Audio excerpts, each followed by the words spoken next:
I hope we did not make a big mistake by electing Talarico.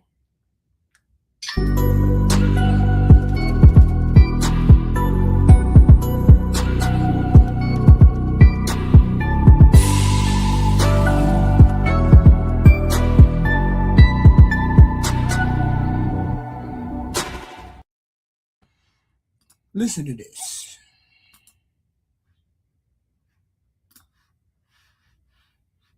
Is John Fetterman 2.0.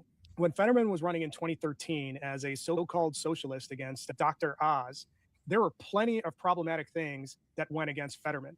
Most notably was the fact that he chased down a black man under the suspicion that black man was involved in some criminality.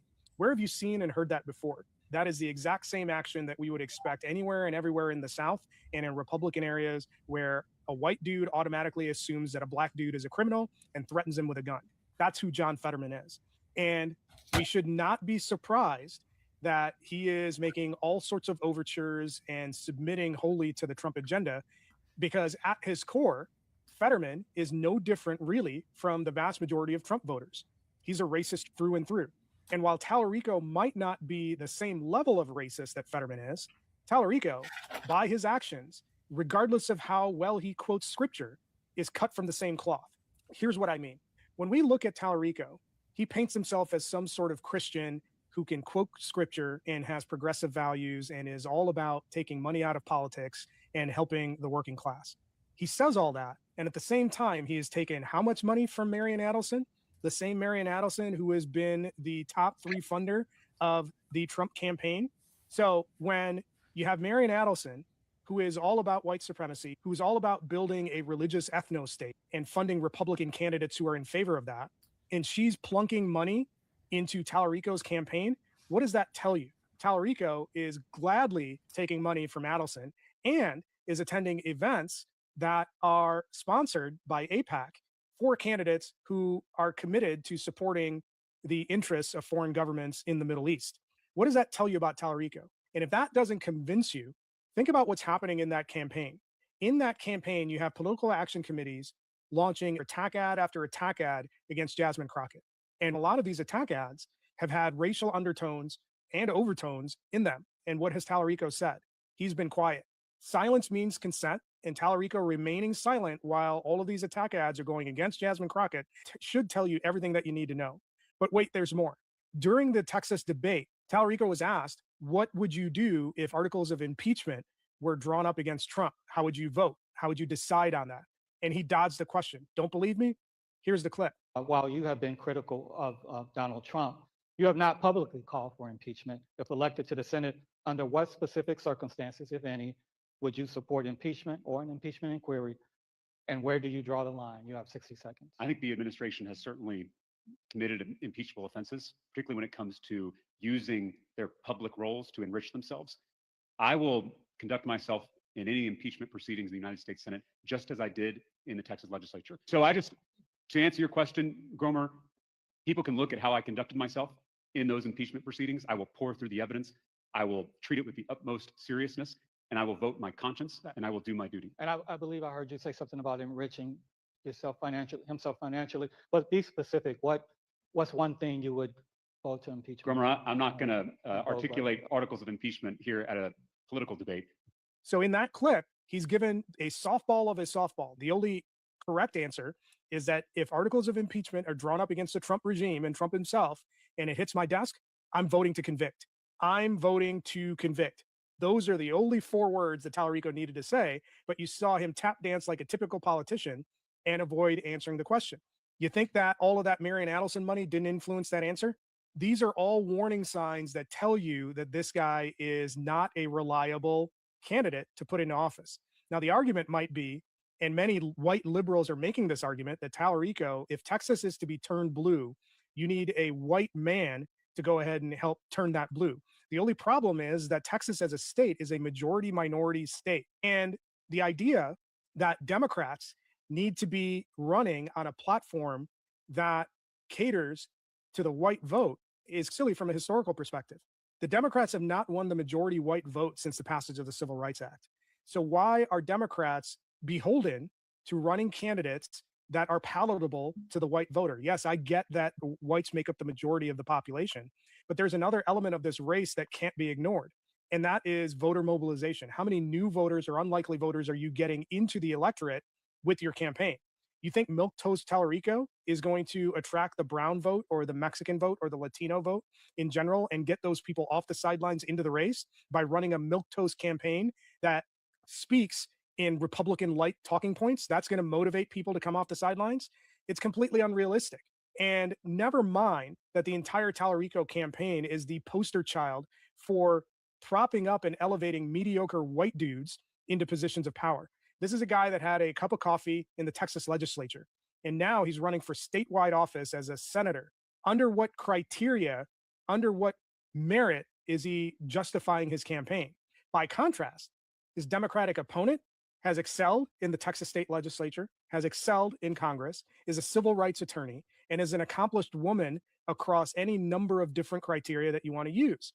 And side by side, there should be no comparison, but this is, again, the racism of whites in general and white liberals in particular showing up in an effort to elevate somebody that isn't quite ready for prime time. Now, I have no dog in this race. I'm in Wisconsin, so I can't vote in that election. But if I were a Texan, I'd be voting for Jasmine Crockett because she is clearly the most accomplished legislator on the Democratic side in that primary. If we're going to vote for people on the basis of merit, she's head and shoulders above Tallarico from a merit perspective. But we also have to look at ideology. We are under an unprecedented assault when it comes to women's rights, when it comes to civil rights, and who better than a Black woman and civil rights attorney to take up the mantle against this regime? And yet you'll have national talking heads and liberal talking heads all flying and carrying the banner for Tallarico, claiming that he is the only one that's electable, when clearly their version of reality doesn't actually speak to the Texas electorate. Tallarico isn't going to win the majority white vote. He's not going to come close.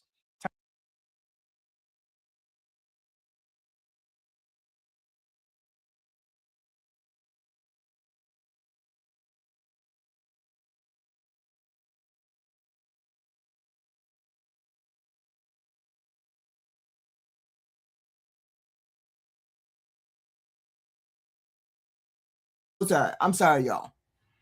I hadn't really thought about this race till people started writing and saying the things that they say. We can, for me, you can take race out of it. You can take race out of it for me. If you take race out of it, what are we going to have? What are we having left when we get done? First of all, Tallarico took money from the lady, the Idelson lady. He took money from that lady. He went to New York, took money from that lady, and then now we got a softball Democrat. And I saw it last night because last night I said it. I said he seems like a very mild and meek Democrat, and he's not going to fight like Jasmine. And I hope that's not true. I hope that's not true. Okay. I hope that's not true. I hope that's not true. And somebody in this chat said blacks are waking up to being played by Democrats. Are you serious, Tree Rogie? Are you serious? You think the Republican Party is even better? Then that's just dumb. Anybody who thinks that they're not going to run into the same issues and problems in the Republican Party as the Democrat Party, you're dumb. The only difference between voting for a Republican and a Democrat is that the Republican has no intention of helping the common man in any way, shape, or form. The Republicans are all about money and politics and the rich person. The Democrats are about helping the poor, the homeless, free school, free help, Medicare, Medicaid, all of that. That's the Democrat side. The Republican side is the rich and the tax breaks. Both parties have racists in them, both parties. But I'm not going to deal with people who only deal with money and tax cuts and rich people. I'd rather be on this side dealing with these people who may be racist, but they're trying to help the common man. They're trying to help the homeless. They're trying to help the elderly. They're trying to help those people. The Republicans are not trying to help the elderly. The Republicans are not trying to help them help people go to school for free. The Republicans are not trying to help nobody get health care. Republicans ain't trying to help none of that. Both parties, I hear this argument all the time. Oh, you Democrats own the plantation. We would be on the plantation on the Republican side, except we wouldn't get jack shit. We wouldn't get wages raised. We wouldn't get health care. We wouldn't get free school lunches. You wouldn't get free college. You wouldn't get any of these things. Progressive tax cut. You wouldn't get jack shit over there. But over here on the Democratic side, at least I got an opportunity. I got an opportunity to get free health care, single payer health care, free college, free school lunches. Over here in the Democratic Party, at least I got a shot of getting it. Over here in the Republican Party, I don't. Both parties have racists in them. Both parties. So I don't give a fuck about whether you're racist or not. What are you trying to do for the common man? You might hate, the Democrats might hate black people, might hate white people, but they sure gonna get those programs together that help black people, that help white people, that help poor people, but the Republicans don't. That's why I stay on the Democratic side. You just dumb when you ask black people, why do they vote Democratic? You just dumb. Stop asking the dumb questions. That's why we are over on the Democratic side, because Democrats are the only one that will do anything for the common man. The Republicans don't do jack shit. They're useless. They don't stand for nothing. They don't do nothing. They definitely don't help the poor. They definitely don't help blacks. So that's my rant. But I said that I hoped Tallarico would not be like Fetterman. I hope he's not like that. And he took money from Adelson. I can't pronounce her name. He took money from her. And she's an AIPAC lady. An AIPAC lady means you put Israel first. You don't put America first. That's what that means. When you go and take that AIPAC money, and he took AIPAC money, you don't put America first. You put Israel first. So now I got to worry about you. 2, he said something that resonated with me. Republican, the majority of white voters are Republican voters.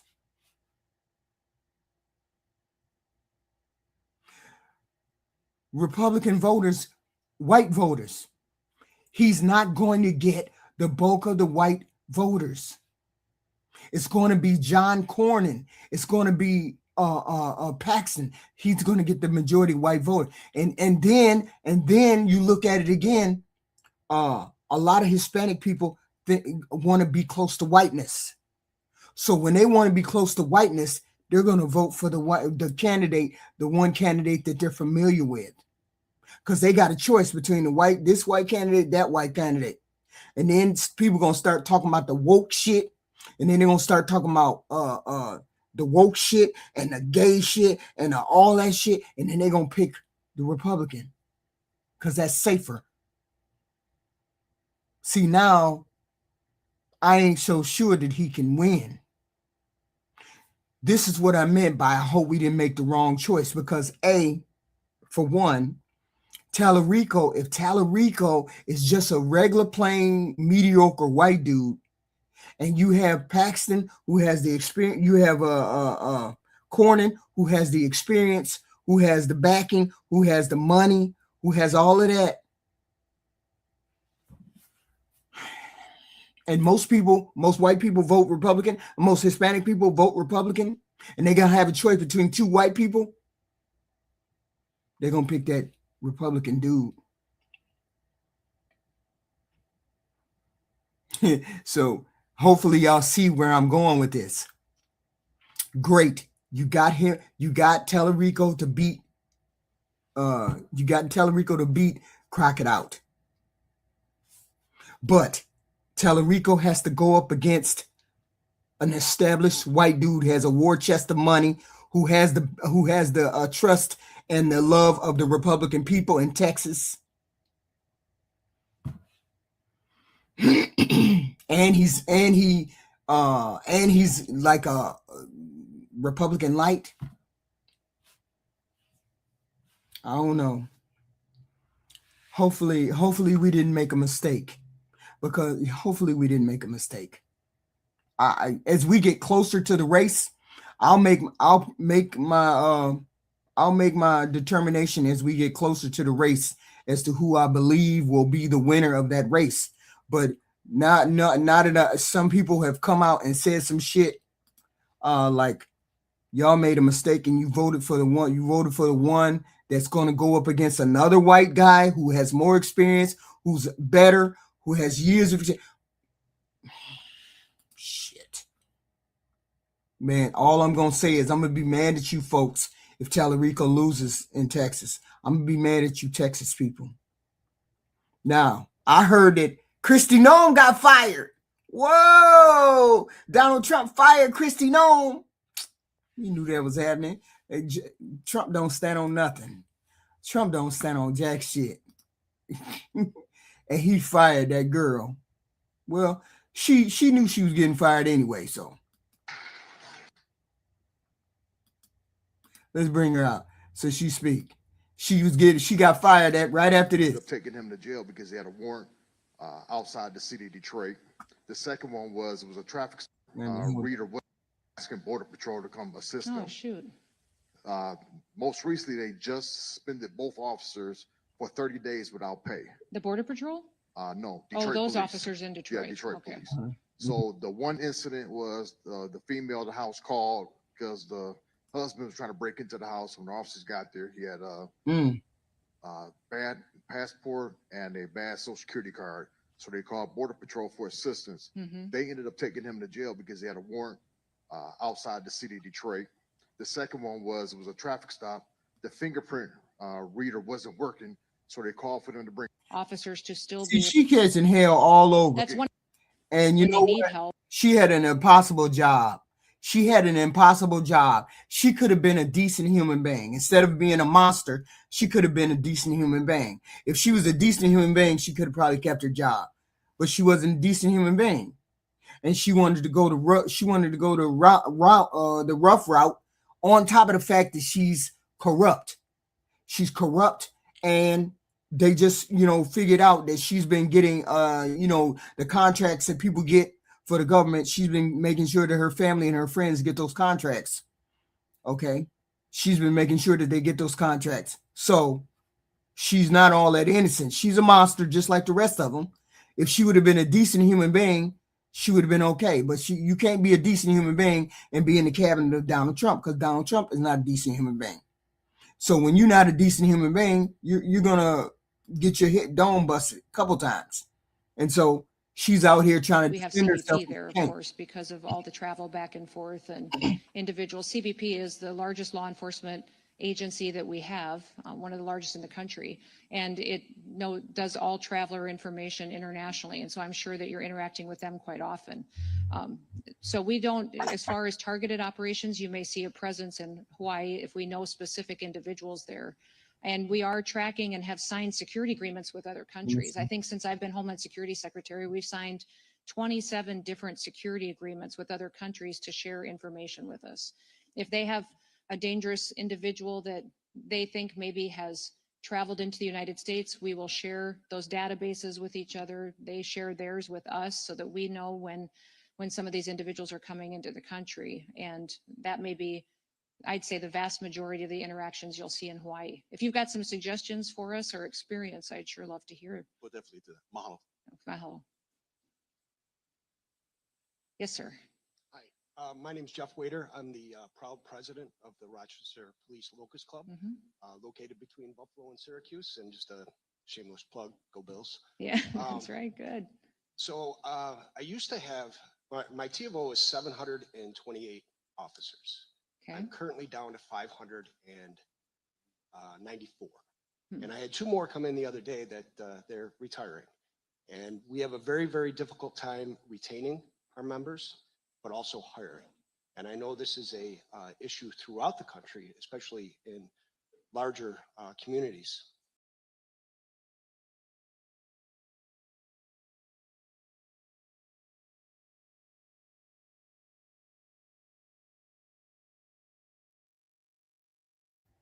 I couldn't figure out where she had gotten fired at. She got fired on here.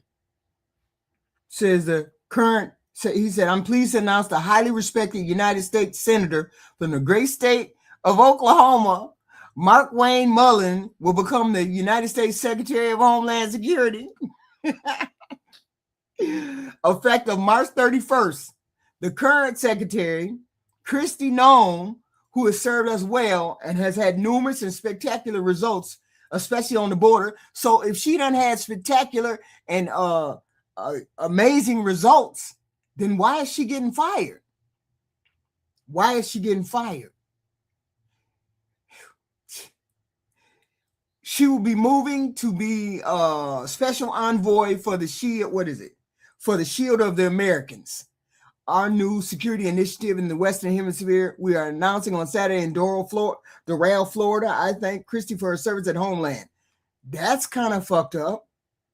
You just announced it in a True Social post that she fired. The woman is fired. Why did you fire her if she is so good and fantastic and lovely and she does her job and she knows how to do her job and all that good stuff? Why did you fire her? I heard he was calling the Congress all day trying to figure out, should we fire her or should we not? Calling the Republicans to find out, should I fire her or should I not fire her? Well, apparently he made the decision. He made the decision at a quarter to about an hour and a half, 2 hours ago. He made the decision to fire her. Okay, so she's out of there. Well, she didn't handle Minneapolis very well.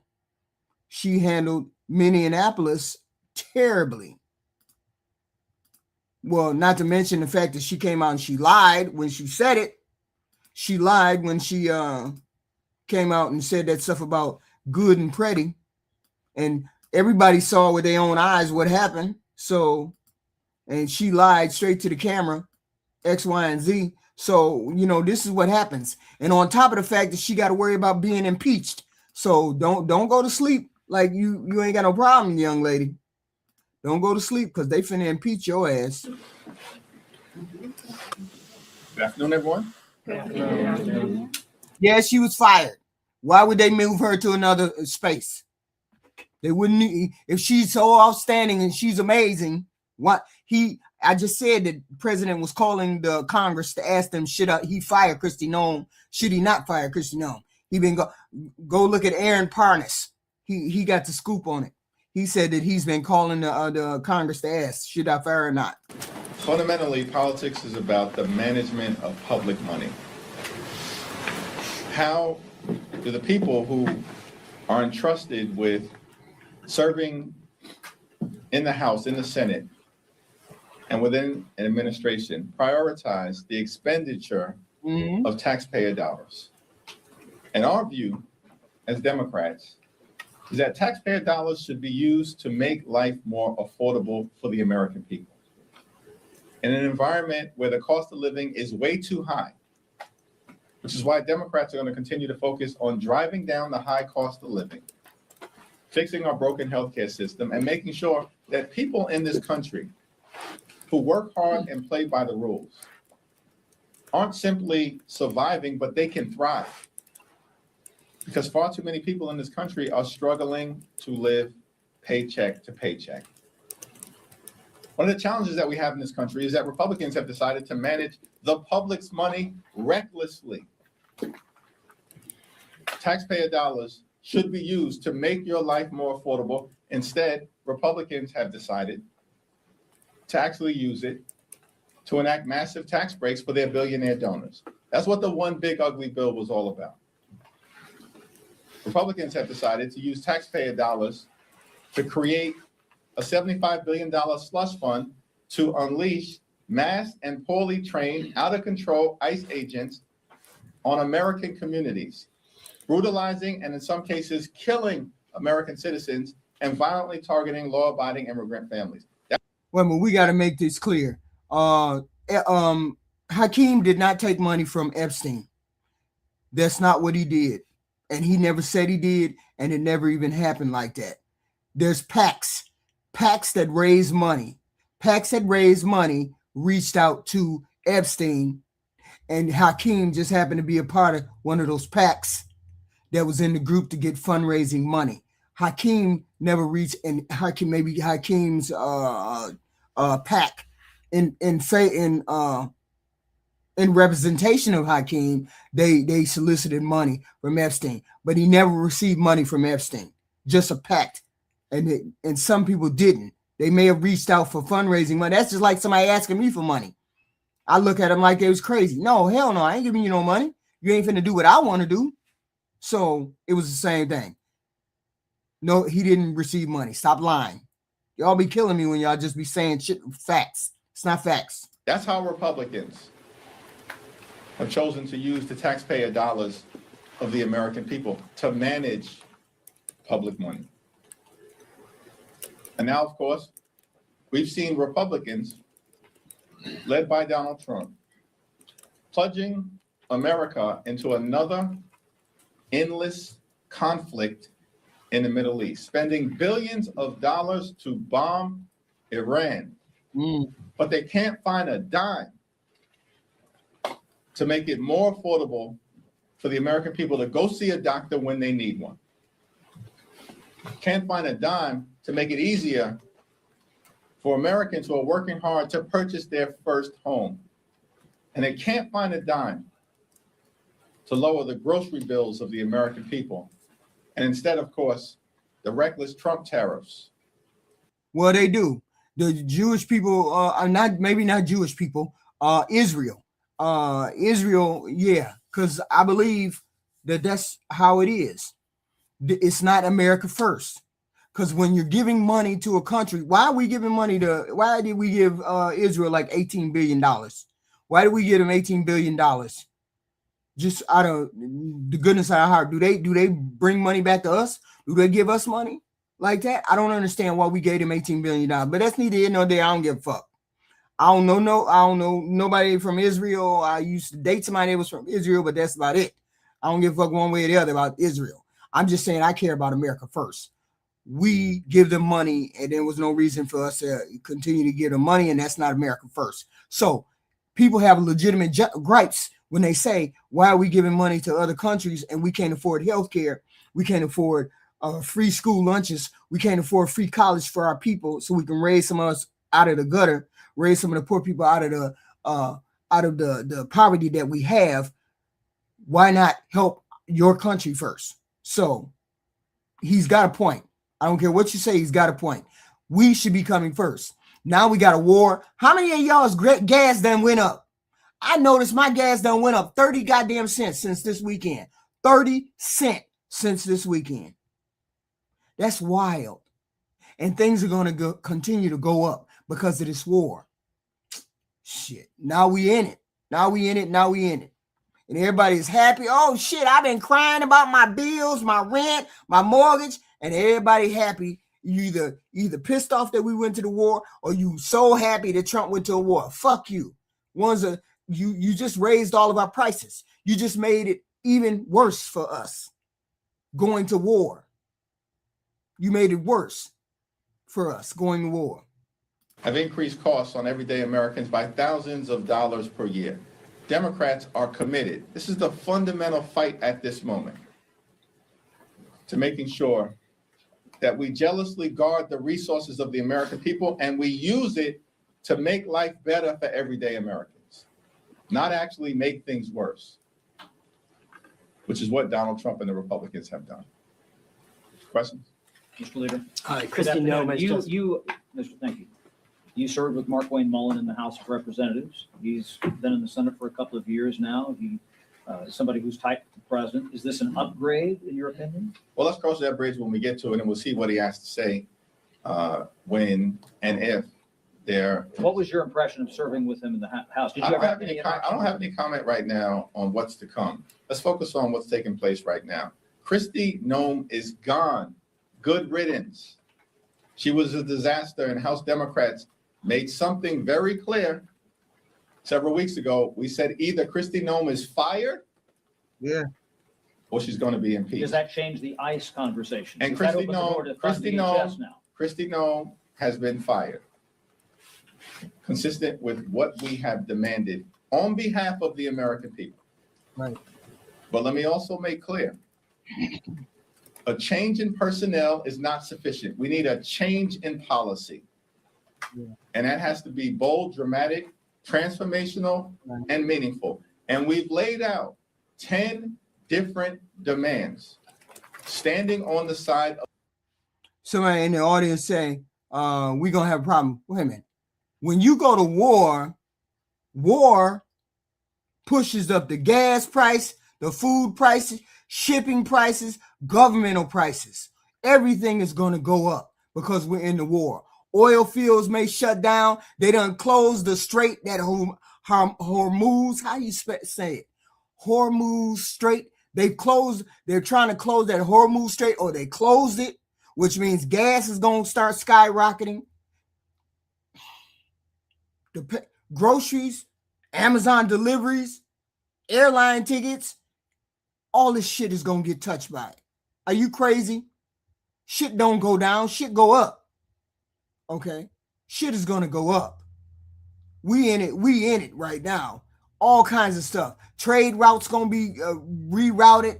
Government is going to start spending more money on weapons, troops. Come on now. We in it. And we finna go through it. Because everything is about to go up. No, I don't do much research. I don't do no research. I don't know nothing. Of the American people, including but not limited to judicial warrants, a ban on racial profiling, a prohibition on ICE targeting sensitive locations like schools, hospitals, polling sites, and houses of worship, a requirement that ICE agents are actually vetted through criminal background checks and actually trained, the implementation of a prohibition on the excessive use of force, which we've seen horrifically been unleashed on the American people, and of course, a requirement that ICE agents who break the law can be criminally investigated by state and local authorities. These are the type of policy changes that are going to be necessary to move us forward to ensure that ICE actually conducts itself like every other law enforcement agency in the country. What we're going to do is we're going to look at the gas prices. Y'all, if anybody remember when they got gas last, did anybody get gas this weekend? So if you got gas this weekend, let's see how fast your gas price go up. Let's see. That's the first thing that starts to skyrocket. Okay? That's the first thing that goes high. Within a matter of days, that's the first thing, gas prices. Then groceries start to change. Airline traveling start to change. Trucking routes and shit start to change, get shorter, get longer, whatever. Fuel start to go higher, overseas, across state line. Electronics start getting higher, clothes start getting higher. Let's see what was the price on Saturday for gas and what's the price today. I bet you there's a difference. Because we at war. That's our fundamental demand. Every other law enforcement agency in the country. So, of course, this change in personnel is welcome. Kristi Noem is a disgrace. And we made clear what was going to happen. One way or the other. Why y'all keep saying things about gas prices and Biden? President don't influence gas prices. Events and things outside of his control control gas prices. He ain't in control of gas prices. He took us to war. That changed the gas price. Not the fact that he was president. What don't y'all get? When he say gas is lower, he ain't got a fucking thing to do with gas. Unless he go to war.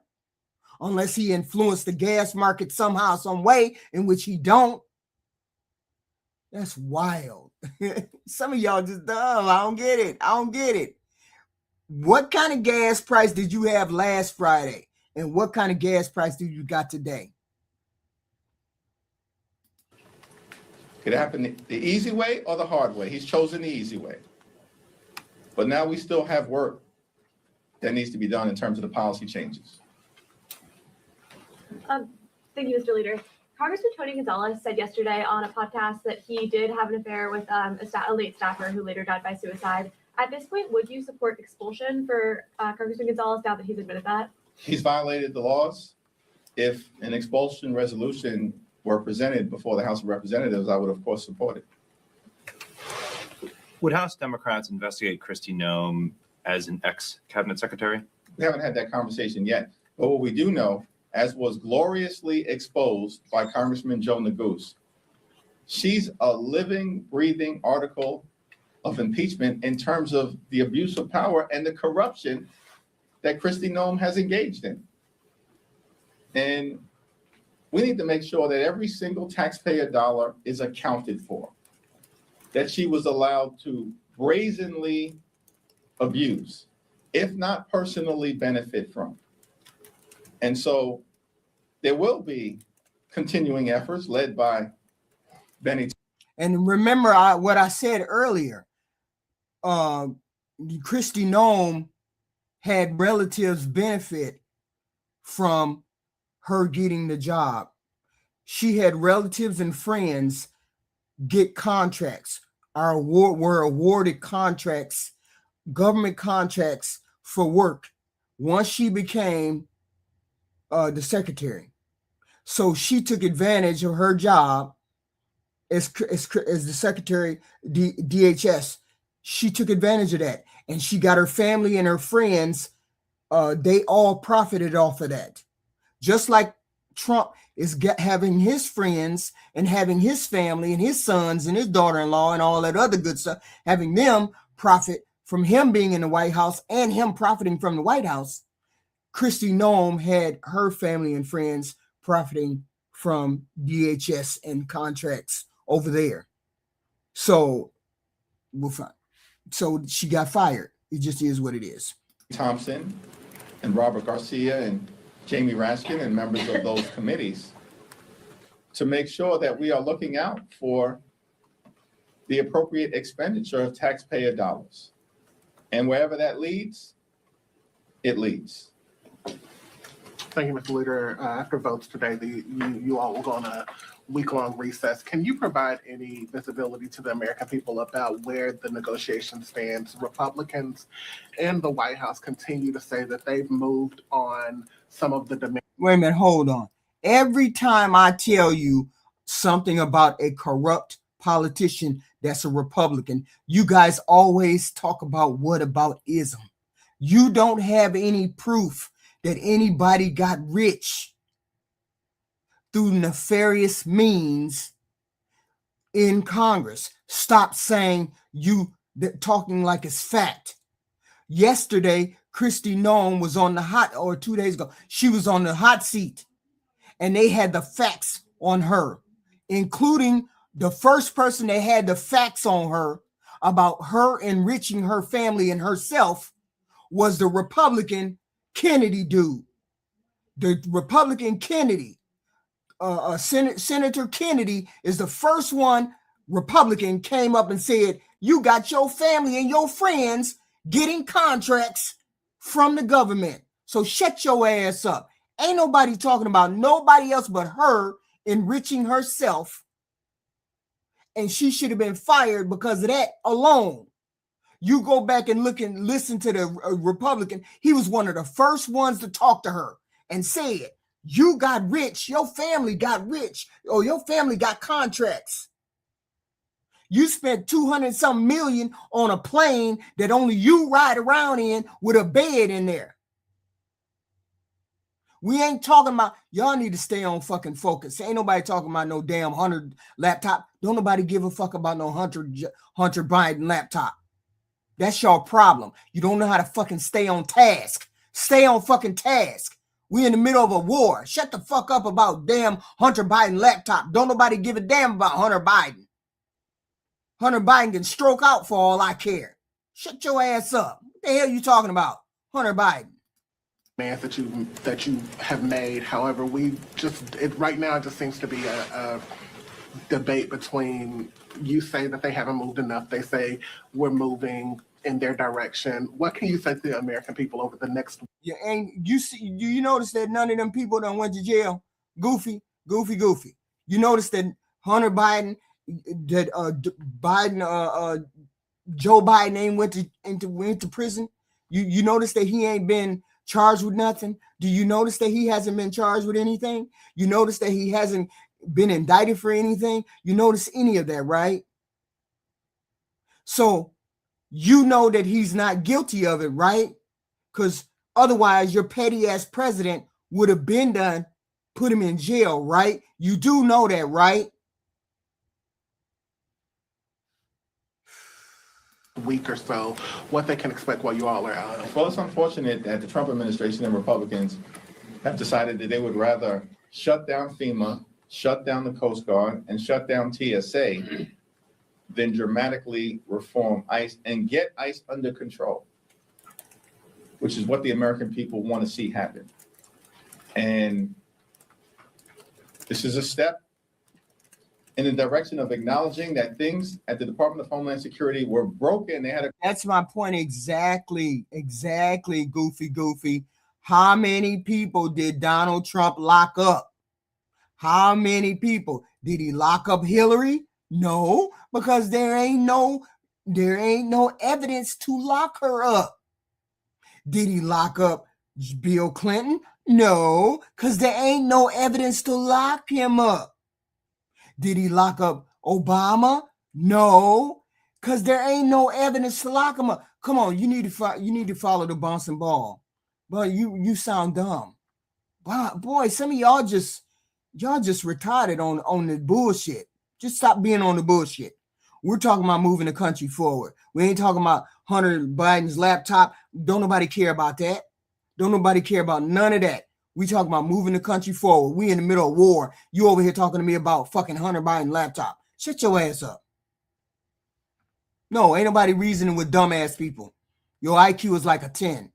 A corrupt political hack who was running DHS. Shame on every Republican senator who put her in that position when they knew she was unqualified. Now, in terms of the negotiation, we remain ready, willing, and able to talk with anyone, anytime, any place in a position of significance within the administration, if they are prepared to make sure that ICE conducts itself like every other law enforcement agency in the country and stops brutalizing and killing American citizens and law-abiding immigrant families. Really quickly, the last time. Yeah, I'm just trying to figure out what is his job, because I don't never see him do nothing. What does he do? He don't have no job unless he's in the majority. So, I get that he bring bills to the floor. I get all of that. But what else does he do? I don't know. I don't get what he does. He does a press conference every day. I'm just trying to figure out what's going on with this man right here. I don't know what he does. I mean, he's waiting to take his spot. And we got this markup. This markup was a very interesting thing today. A very interesting show today. Committee will come to order without objection. The chair is authorized to declare recess at any time pursuant to committee rule 2. Y'all know I love me some Jim Jordan. Although he's an asshole, although he ain't on my team, Republican he's an asshole. But see, I'm partial to assholes. So even though he's a Republican. Right. 2 House Rule 11, Clause 2. Chairman may postpone further proceedings today on the question of approving any measure or matter or adopting an amendment for which a recorded vote is ordered. The chair now recognizes the gentleman from Texas to lead us in the Pledge of Allegiance. No, Kristi Noem was not doing a decent job. She had 2-3 people die under her watch. So if she had 2-3 people die under her watch, she wasn't doing a decent job. Okay. Obama, of course, had plenty of people deported under his name. Obama had plenty of people. He was called the deporter in chief. But they did it to the point where they didn't get people killed every day of the week, back to back. Obama had 58 people killed under 8 years of him being a president. 8 years on being under as his president. 8 years. Not 30 something under 1 year under this President Trump.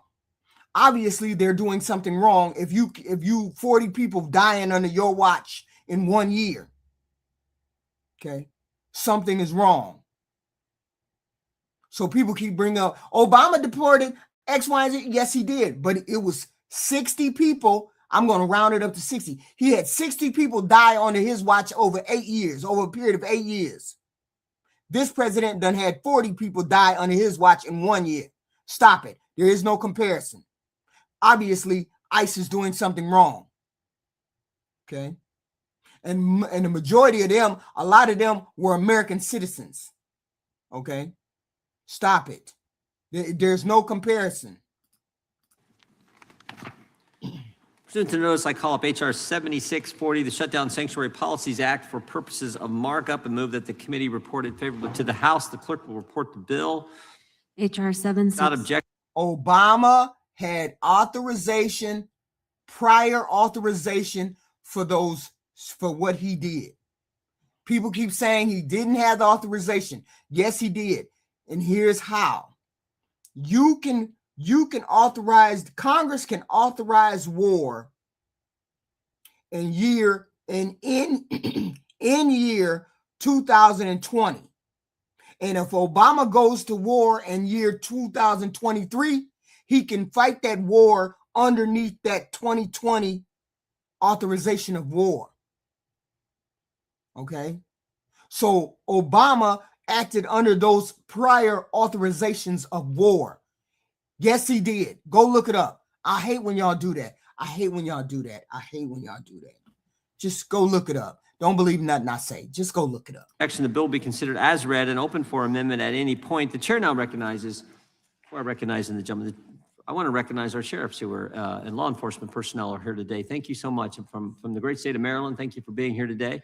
I know you're concerned about this issue. And now I want to recognize the sponsor of the legislation, the gentleman from California, Mr. McClintock, for an opening statement. Thank you, Mr. Chairman. And as you've noted, the sheriffs are here today, not only in support of this bill, but also in opposition to the state's announcement that it will no longer enter into 287G cooperative agreements with the federal government, which is what this bill is about. Yesterday, DHS Secretary Noem testified that in its first year, the Trump administration has deported more than 500,000 illegal aliens with criminal records. And in the same year, we've seen record drops in crime across our country, including the lowest homicide rate in 125 years. It turns out that when you remove 500,000 criminals from our streets, crime goes down. Who would have thought it? Yeah, but you didn't take 500,000 criminals off the street. You just got the ones that were criminals to go inside. You didn't get them off the street. Let's be clear. They didn't either want to be deported, or they didn't want to go to CPAC, or they didn't want to do any of the X, Y, and Z. It ain't got nothing to do with you clearing any kind of record. Let's be clear. That's nothing to do with the illegal aliens. That's what this administration wants you to believe, but that ain't got nothing to do. The streets got cleared because y'all was sending regular folks overseas. Y'all was sending regular folks to get dirt naps. So don't think it was because they got rid of criminals. It ain't that many illegal criminals here. But they got y'all believing that shit. I don't believe the shit. Every time they speak, they lie. But not if the Democrats had their way.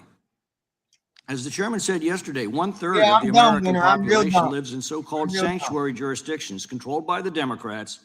But you're on my channel calling me dumb. That's why you're dumb. Yeah, that don't make no sense. It don't make no sense. I know. Think about it. Think about it. Goofy.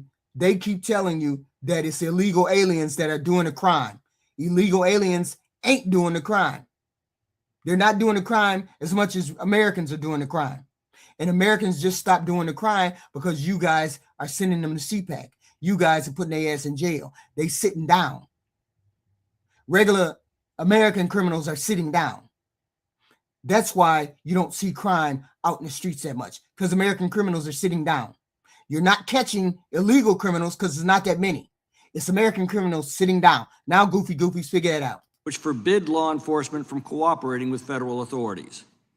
These policies specifically protect illegal aliens who have criminal records, who are taken into custody by local law enforcement, from being turned over to federal authorities for deportation. Instead, the Democrats release them back into our communities. It should come as no surprise that when the president put the proposition to them that the first responsibility of the government should be to protect American citizens and not illegal aliens, the Democrats just glared back at him. The Angel families who visited us yesterday were heartbreaking, silent testimony to the human toll the Democrats' open border policies have taken on American families. In my congressional district in rural California, every county sheriff wants to cooperate with federal authorities to remove illegal aliens from their communities. Right. In fact, last year, the Tulare County Sheriff, who's in the next district over from mine, testified to our subcommittee that half of the crimes that his department deals with are being committed by illegal aliens. But state law forbids local law enforcement from cooperating with ICE in any way. Meanwhile, the federal... See, the problem is you got a lot of goofies who think because they came across the border, that's a crime. That's such a crime. So every time they say illegal aliens who commit crime, you automatically go to illegal aliens being criminals. Illegal aliens ain't trying to be criminals. They trying to work, stay here, earn some money, do what they got to do. Criminals are going to be criminals. There's always criminals everywhere. Criminals as American people and criminals as illegal alien. But it's a proportion of them that it's just a smaller proportion, way smaller than the American criminals. Okay? And the American criminals are staying out of y'all way. That's why the crime has went down. It had nothing to do with y'all finding illegal aliens. That's the point. It's not because they're finding illegal aliens. They just got goofies like you believe in that. That's all. The federal government sends millions of dollars for federal law enforcement purposes to the state of California that refuses to enforce federal law. HR 7640 is a game changer. It preempts sanctuary laws that forbid law enforcement officers from cooperating with federal immigration authorities. It allows local jurisdictions to enter into agreements directly with the federal government to enforce immigration law. It protects law enforcement. No, it ain't a matter of what I think. It's a matter of what I know. I talk to criminals. I talk to criminals. And this is what they say. And what I say is what they say. Okay? They sitting down. They just sitting down because they understand what's going on. They understand what's going on. You think criminals don't know how to get out of the way? You know, you don't think you see military coming down your street in your town, all around the corner. You think I'm finna go and commit a crime? Reason why crime is down is because they in the house. Regular criminals are in the house. And it's not that many illegal criminals. Goofy, just goofy. Enforcement officers who cooperate from ICE from being sued or fined for upholding the law. It allows victims of criminal illegals released by sanctuary jurisdictions to sue them for damages caused by these releases. And it takes the federal law enforcement funds away from sanctuary jurisdictions and gives these funds instead to those jurisdictions who are actually enforcing federal law. The chairman's pointed out that 11 states have declared themselves separate from federal law. Ironically, that's the same number of states in the old Confederacy. They both revived the discredited doctrine of nullification that we thought had died with the Confederacy. The notion that a state can simply ignore or nullify a federal law that it doesn't like.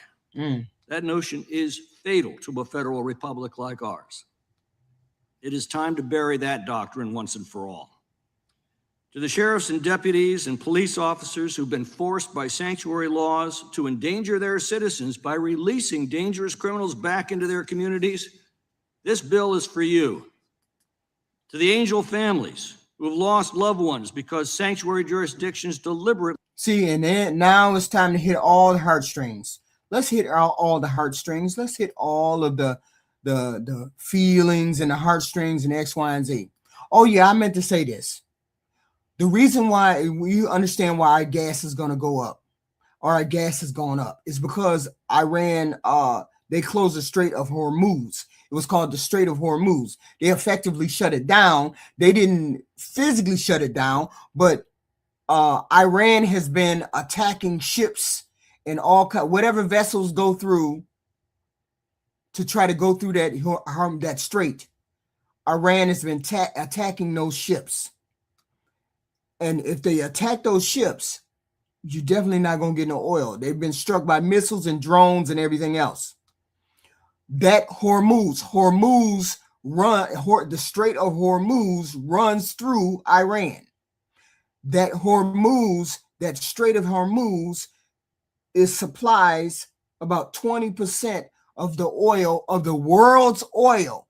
20% goes through that strait in Iran. So if Iran closes that strait, which they effectively have done, that's why gas prices have gone up, and they're going to continue to go up because that strait is closed. Okay? Shipping costs, global costs, gasoline prices go high, everything else. It's not closed specifically, but if you tell me I'm going to blow your ship up if you try to come through here, that's what Iran is saying to anybody who wants to come through. I'm going to blow your ship up. They're not going to let you through, and you're not going to go there. So it is what it is. Yeah. And Stephen Miller released a memo and told Kristi Noem that you have a quota to get aliens. You got a quota to get. We want to be on track to get 3 million. That's why they're just grabbing anybody off the street. Set loose the monsters that then killed or assaulted or raped or robbed or maimed or injured your loved ones. This bill is for you. To Americans across the country who found yourselves at the mercy of criminal gangs and thugs imported by the Democrats' open border policies, this bill is for you. I hope Americans will pay attention to the debate that's about to unfold. If you watch, it will become crystal clear that the Democrats are actively fighting to return criminals into our communities rather than to deport them as the law requires and as common sense commands. This specifically applies to illegal aliens. See, here's the problem. You're labeling all illegal immigrants, or you're labeling all undocumented aliens as criminals. Undocumented aliens as criminals. That's the problem we Democrats have. You labeling them undocumented aliens criminals, when not all of them are criminals. But you have goofies like people in the chat who think just because you came over here that you're a criminal. So therefore, that's why you keep saying criminals instead of saying undocumented. Crossing the border is not a crime that's worthy of you getting sent to CPAC, retardation. Who not only have no right to be here, but to a specific class of illegal aliens, those who have been arrested or convicted or committed of other crimes and are already in the custody of law enforcement. Should they be released back into our streets? Or should they be deported back to their own countries and never be allowed to menace ours again? So, oh my That is the God, question oh before my us. God, With that, Mr. they're a menace to our society. There might be 10 fucking illegal aliens, undocumented alien. It might be 10, and maybe out of 10, there might not be any that are dangerous. Out of 20, maybe out of 50, it might be one that might be dangerous. That's the problem. They've got you all thinking that all of them are dangerous when all of them are not dangerous. All of them are just, most of them are hardworking human beings. Go talk to the angel mom. I don't care about the angel moms. I don't care about that. Talk to me about the kids that get shot up in the schools by the white Christian nationalist dudes. Talk to me about that. Then once you talk to me about that, you talk to me about getting guns under control, then I'll deal with your angels. Otherwise, I'm not dealing with your angels. Fuck your angels. I'm not dealing with them until you tell me how we're going to stop killing kids in schools. When you tell me how we're going to do that, when you tell me how we're going to get rid of guns off the streets that are killing our kids in school, when you talk to me about that, then I'll talk to you. Otherwise, I ain't talking to you. Chairman, I yield back. Gentleman yields back. The ranking member is now recognized for an opening statement. And thank you kindly, Mr. Chairman, and welcome to our sheriff. They've been white grannies. And other law enforcement who've joined us here today. That's why. No, I'm not insane. They're not transgender either. Don't lie. And even if they are transgender, they're white males transgender. So I should be afraid of white men. Jesus, I should be afraid of white men because they're the bulk of the killers in this country. That's who we should. You know what? I'm going to make it a campaign. I'm a campaign to say that all white men are dangerous killers on the loose. That's how fucking stupid that sounds to me. That's how fucking stupid that sounds. To me, that's how fucking stupid that sounds.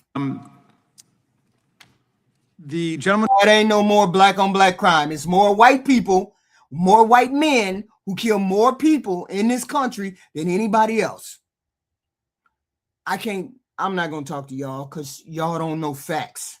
So y'all don't read facts. You don't study facts. You don't do nothing. So you don't know. So please go to the FBI website and look at the FBI statistics. Don't talk to me. Talk to the FBI website. Someone from California rushed to give President Trump credit for dramatic decreases in violent crime that have been taking place over the last several years, long before he ever got to office. Beginning in 2022, under President Biden, the country experienced a major reduction in homicide and violent crime. That trend continued in 2023, 2024. By 2024, nationwide murders had dropped by 26% since the peak in 2020, with 2024 having the largest one-year drop in murders ever recorded in American history. Yeah. On the day that Trump was inaugurated, crime had fallen to 60-year lows. So it's true that the downward trend has continued. Jamie, you need to say that to these goofies in the chat. You need to talk to them about that. Because they don't understand. They just don't get it. They don't get it. Despite the fact that the Trump administration, as everybody in this committee knows, cut hundreds of millions of dollars in aid to state and local law enforcement and victims organizations as soon as they got into office. That was the first thing that we were fighting about in this committee when Doge and Elon Musk cut hundreds of millions of dollars in grants that had already been slated for our communities and for our state governments. But look, let's get to the question of the bill before us today. Right. Get to the bill. Now, we often say in our committee that to believe in the Constitution is to respect it and defend it, even if it gets in the way of your momentary political passions or your party conference's policy agenda. So who will stand up for the 10th Amendment? The right of the people in our state and local governments not to be conscripted and coerced into service and commandeered by the federal government to implement federal policies chosen at a different level of government. You might love what ICE has been doing in Minneapolis. You might hate it. You might love the idea of sanctuary cities, or you might hate it. But regardless, this bill goes way beyond sanctuary cities. This bill is a full-blown assault on the 10th Amendment of the Constitution. It's an attempt to force every state and local government in America to turn every sheriff, police officer, and other public employee, not just for the question of detainers in sanctuary, which is what our friends keep talking about, but for every other aspect of immigration law, into an agent of the federal government and of this administration's basically incompetent and dangerous immigration operations. It's not enough for our colleagues that DHS now has more than 80,000 police officers of its own, more than the number of officers in New York, Chicago. No, the more people that kill and the more people do homicides is white people.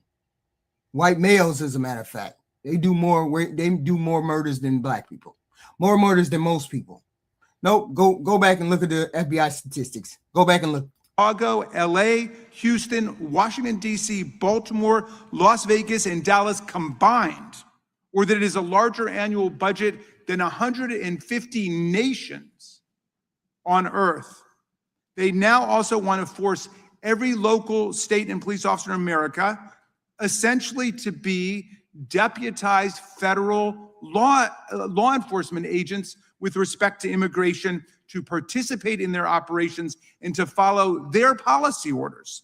Now, fortunately, we don't have to argue this from the beginning because there's a Supreme Court decision right on point from 1997, Prince versus United States, which I'm sure our friends in law enforcement know well, where Justice Scalia decided for the court that the federal government may not compel state and local governments and state and local officials to enforce and implement federal laws.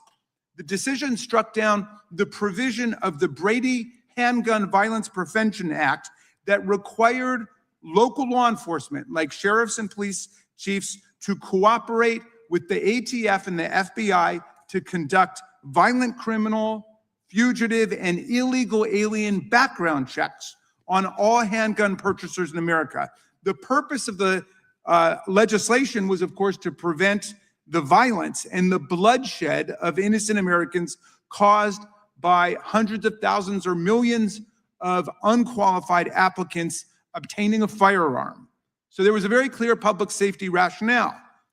But the Supreme Court held that despite the fact that it actually would improve public safety and reduce violence, congressional commandeering of state and local officials, state and local governments, and state and local taxpayer resources violates the 10th Amendment principles of federalism and dual sovereignty, the separate political sovereignty of the states and local governments. The Constitution simply does not grant Congress the power to force state executives to administer federal programs, even for a paramount or excellent public safety purpose, like saving lives of the people, as the Brady background check indisputably did, and as the Supreme Court accepted for the sake of arguments, but they said it violated the Constitution. It was Sheriffs Jay Prince of Montana and Richard Mack of Arizona who challenged the federal requirement, arguing that it unconstitutionally compelled them as local law enforcement officials to implement federal laws. The court found that coercing state officials and local officials to enforce federal laws violates the sovereignty and the integrity of state and local governments under the 10th Amendment, blurring the critical lines of political accountability in the American federalist system and conscripting state and local taxpayers to subsidize federal priorities with their limited local tax dollars and revenue. So the bill before us today would do the exact same thing. It would prohibit states from having any laws or policies that set any limits on how much time and resources state and local officers would spend on federal immigration law enforcement. What could be a greater assault on state and local government than saying that these local officials can be conscripted and then supervised by the federal government, which is going to immunize them now for any lawsuits that might ensue, to do the bidding of the federal government. So they also throw in another cardinal unconstitutional feature, a Godfather offer, what the Supreme Court has called an unconstitutional condition, here an effort to condition a community or a state's receipt of federal funding on the surrender of a 10th Amendment power. In another decision, National Federation of Independent Business versus Sebelius, the court noted that the 10th Amendment's prohibition holds true whether Congress directly commands a state to regulate or indirectly coerces a state to adopt a federal regulatory system as its own. This bill would defund state and local police departments simply because they dare to require that all of their employees' time be used to be working on state and local laws rather than federal laws. So, my friends, again, let's not confuse the policy question from the constitutional question. I would hope that everybody here on the committee who believes in the 10th Amendment, as well as the Second Amendment implicated in the Prince case, would stand up for these constitutional principles. And I yield back to you, Mr. Chairman. Gentleman yields back without objection. All other opening statements will be included in the record. The chair now recognizes the gentleman from California to offer an amendment in the nature of a substitute. Mr. Chairman, I have an amendment at the desk. Clerk will report the amendment. Amendment in the nature of a substitute. Without objection, the amendment in the nature of a substitute will be considered as read and shall be considered as base text for the purposes of amendment. The chair now recognizes the gentleman from California to explain the amendment. Thank you, Mr. Chairman. First, in response to the ranking member who wants to conflate this bill with previous laws that the Supreme Court have held unconstitutional, simply it's not the case. This bill does not command law enforcement officers to do anything or take part in any federal activity, such as conducting background checks as in Prince versus the United States. It does not compel them to enact or enforce a federal regulatory program, such as taking title of nuclear waste as in New York versus United States. And it does not dictate what a state legislature may and may not do, such as prohibiting state authorization of sporting gambling, as was clear in Murphy versus National Collegiate Athletic Association. This bill does not issue an order directly to state and local jurisdictions. Instead, the bill simply says that if you restrict or prohibit the federal government from doing its job to enforce federal immigration law, you cannot receive related federal grant funding. There's no compulsion, no command, no commandeering. In fact, it is sanctuary states and cities that want to commandeer federal law by undermining the federal government's immigration enforcement every step of the way. This bill's careful structure is permissible under Supreme Court precedent, and I urge my colleagues to reject this false argument. And now to the amendment in the nature of a substitute. It simply makes a small technical change to the short title and clarifies that sanctuary city victims or their families may pursue a civil action against jurisdictions for harm that occurred before the enactment of this act. I yield back. Gentleman yields back. Who seeks recognition? Gentlelady from Washington is recognized. Thank you, Mr. Chairman. It's been 1 month since we saw DHS officials kill 2 people in cold blood in Minnesota. We've seen countless U.S. citizens detained and beaten for exercising their First Amendment rights. We've seen ICE agents break down doors of U.S. citizens without a warrant in violation of the Fourth Amendment. And we just found out ICE agents admitted to killing another U.S. citizen in San Antonio last year.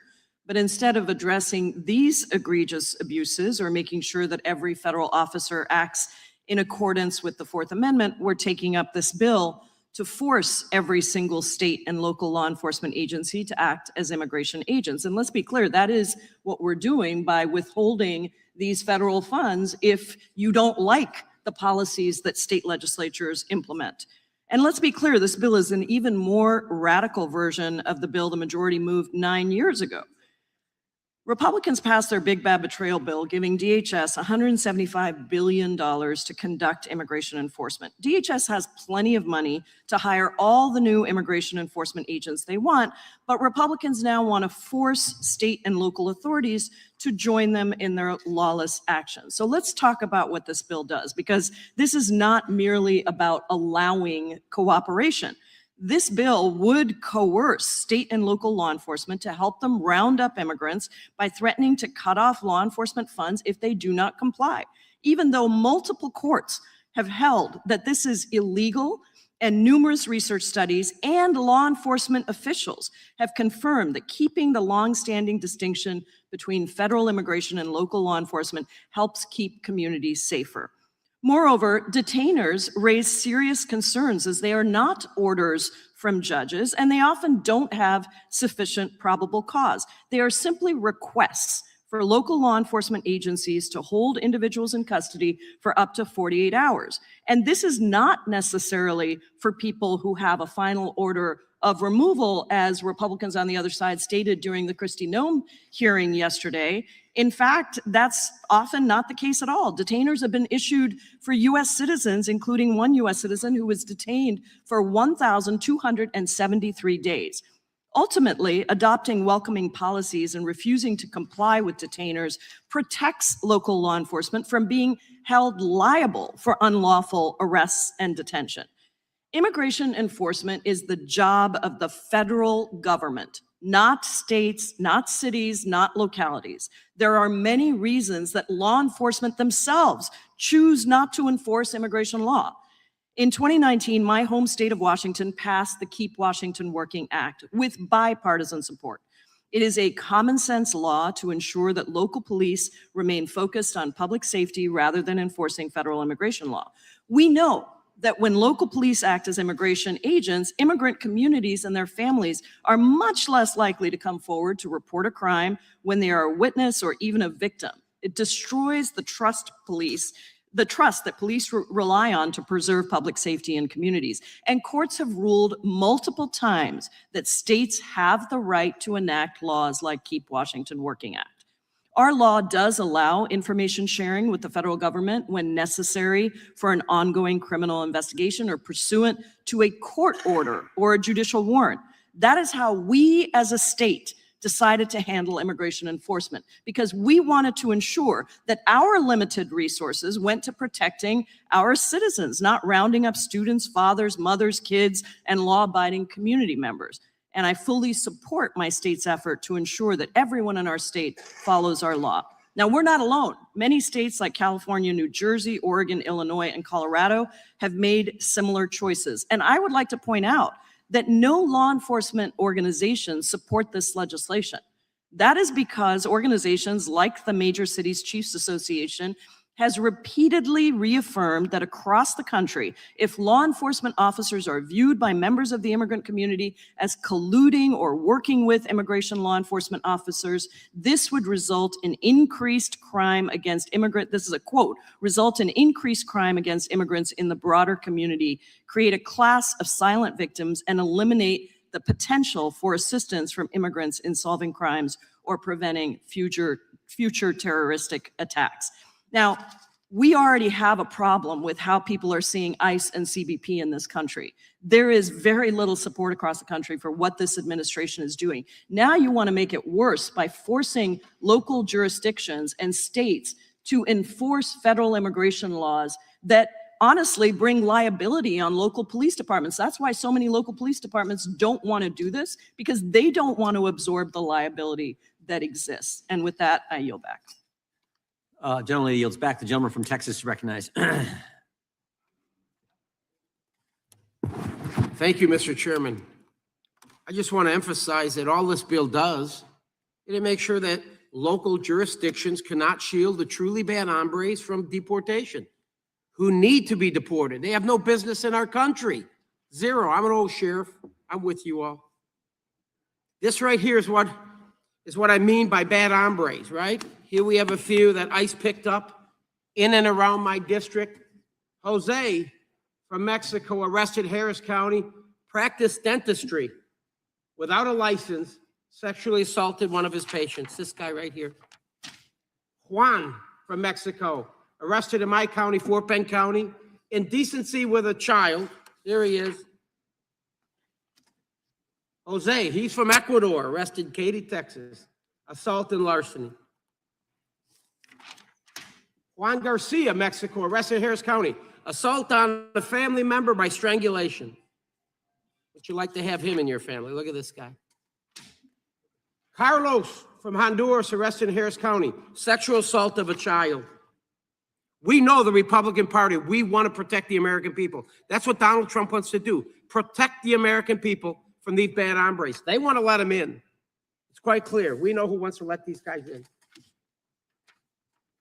Thang Lee from Vietnam, arrested in Katy. A lot of forgery. You sure know what I'm talking about, dealing with all the forgery we have. Anyone that does not support this bill thinks these types of people, these individuals, should be allowed to remain in our country and continue to prey on the American people. It is stupidity at its core. Donald Trump now has to clean up the mess. With that, Mr. Chairman, I yield back. Gentleman yields back. The gentlelady from Georgia is recognized. The reason why they push back because the outrage and the big deal that Donald Trump is making over these undocumented people is not proportionate to how many people actually have crime. That's the problem that we have. That's the problem that I have. You have 9 undocumented people and maybe one, maybe a criminal. I don't know. I doubt it's very small. I doubt that percentage is right. and you demonize all 9 of those or 10 of those people. You don't just demonize, you don't just root out the one bad person. You demonize all of them. You paint them all with the same brush. That's the problem that I have. That's the problem I have with this policy. Nobody's bitching about deportation. Nobody's bitching about that. What we're saying is you're demonizing everybody when everybody is not a criminal. That's the problem we have. That's the problem Democrats have. And you keep saying they want to leave the borders open. What makes your dumbass think the border is closed? Mr. Chairman, I'm not sure if we're ready to have an amendment at the desk. So, Who seeks recognition? The gentleman from Tennessee is recognized. Thank you, Mr. Chair. Yesterday, we had a committee meeting. We had Kristi Noem sitting right down there.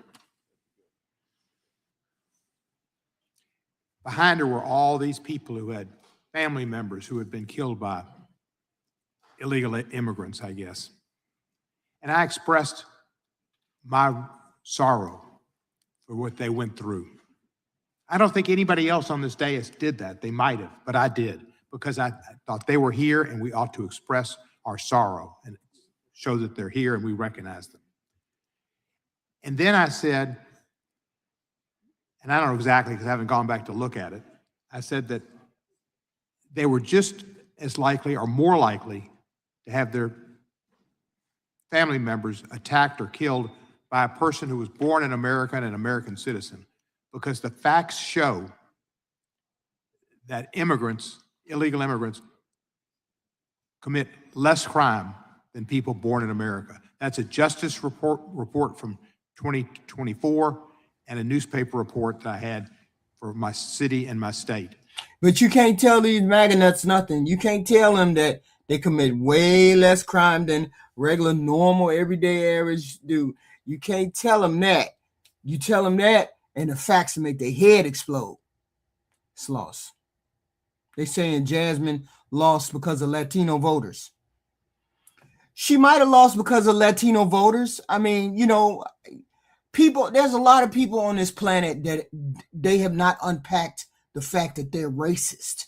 Not racist, but they haven't unpacked the fact that when they see somebody black, they think bad, or they think criminal, or they think negative thoughts. A lot of people haven't faced that. And a lot of Hispanic people haven't faced that. So it is what it is. That's why. I'm not saying they did or they didn't. I'm not saying. She's more qualified than Tellerico. I got a feeling, I don't know. I got a feeling that Tellerico gonna lose in the general because he's a milquetoast, middle average, nothing to stand out white boy. He has nothing that makes him stand out. He has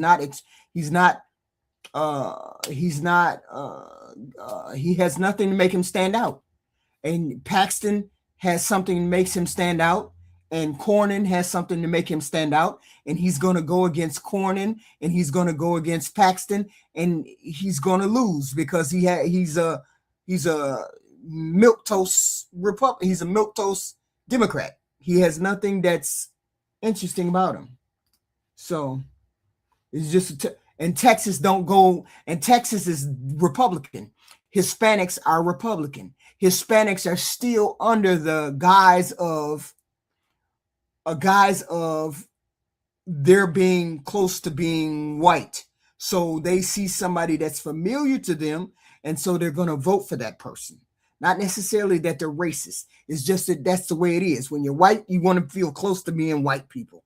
When you're black, you want to be close to being close to black people. So it just is what it is. And they see Tellerico as white. They see themselves as sort of white, but they don't see themselves as black. So they're going to go with the candidate that they feel most comfortable with. Not that that's racist. It's just that you feel more comfortable with somebody who look like you. That's it. It is what it is. Okay. They just feel they just closer to somebody that's white. That's all. Nothing new.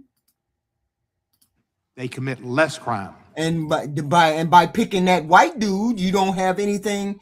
By picking that white dude, it's cool. He's a Democrat. Hey, I support him. He's a Democrat. But by picking that white dude, you're going to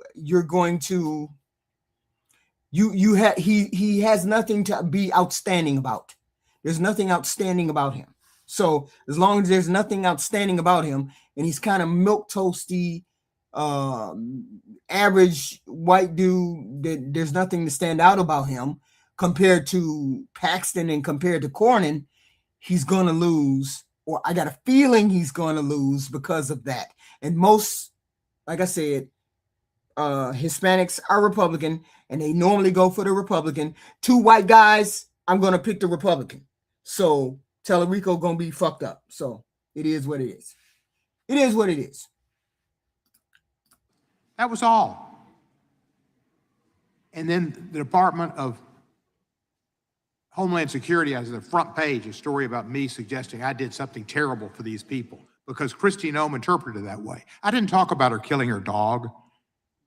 Sure. Which was awful, an indication of her behavior. I didn't talk about the fact that she hasn't had investigations into the people who killed Mr. Preti or Miss Good.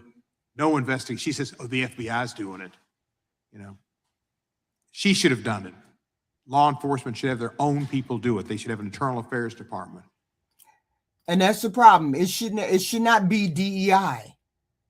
But see, y'all don't get the concept of the fact that just because you don't pick somebody black, that the black person is less smarter than the mediocre white guy.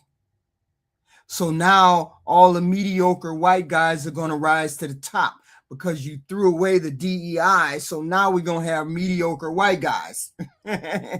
That's the way it is. You throw away the talent, you throw away the smart Hispanic woman, or you throw away the smart black woman, or you throw away the smart black man, you get mediocre white guy that rises to the top. So it is what it is. And that's not racist at all. It's just, it is what it is. It was ridiculous. Then I got back to my office yesterday afternoon, Mr. Chairman, and I had a Baptist minister from Memphis, one of the most respected Baptist ministers in Memphis, in my office, letting me know that 2 Afghans in Memphis who have done nothing wrong and are members of his church and are Christians have been picked up by ICE. One man was picked up. He'd done nothing wrong. He'd been in the country for many years. He'd been an interpreter for our troops. It's racist. It's racist. Are you people nuts? Are you people nuts? You come into the chat and you say no more DEI, as though nobody earned their spot. As though if you pick a black person or you pick a Hispanic person, they don't earn a spot. No more DEI means no more black person because the black person or the Hispanic person is not qualified. And you say, I'm racist?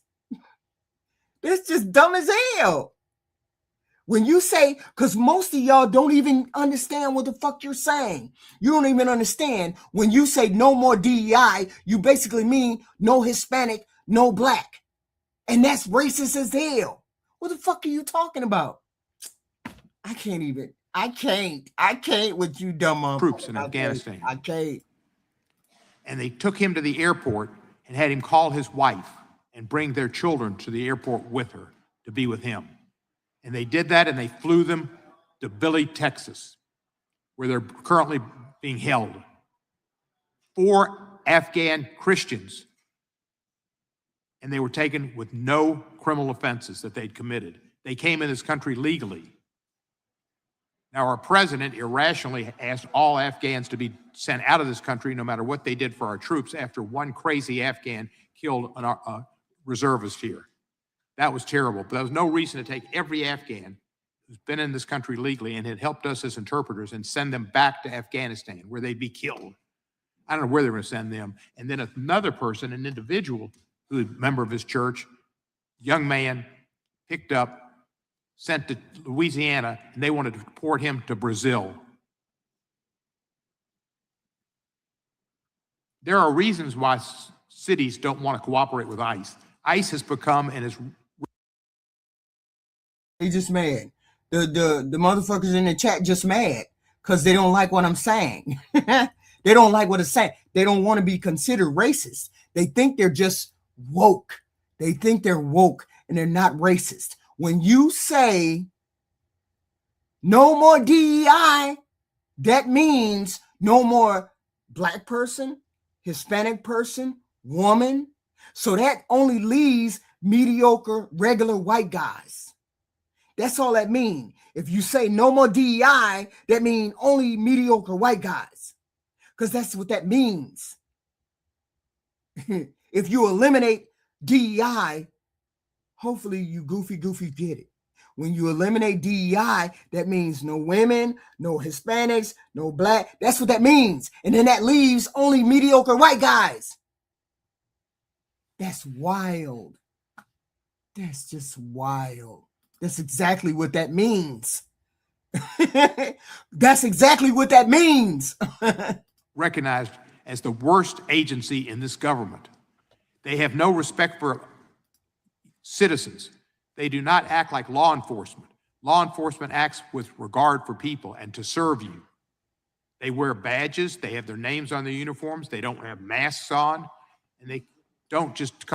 No, it doesn't mean it leaves the most qualified. That's just wild. That's just wild. Because DEI meant that the Hispanic and the woman and the black got into the room. When you don't have DEI, they don't get into the room. That's wild. This is the same with it.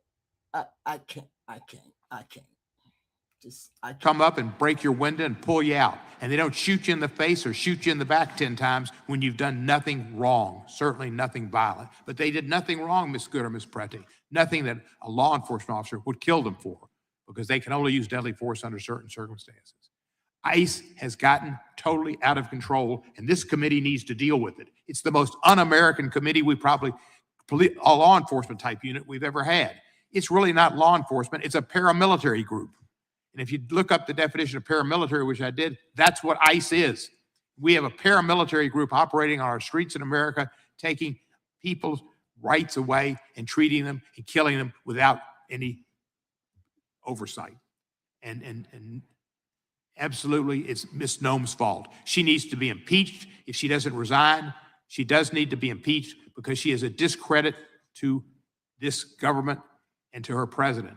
It was said that she didn't fire the head of the counterintelligence group that deals with Iran. He was fired by the FBI, but they said she didn't fire him because Mr. Lewandowski said that would reflect poorly on her, who she hired him, if she fired him. Well, she reflects poorly on Donald Trump. I yield back.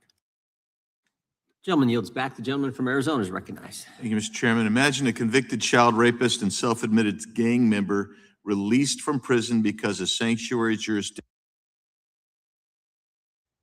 That means that people don't get into the room.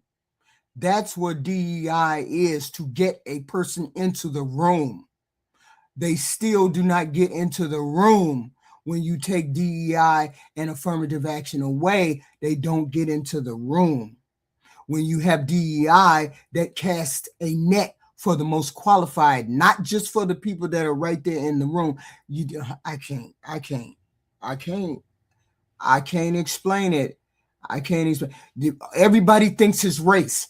How many of you retards know that only white women benefited from DEI? How many of you retards know that? Do you know that?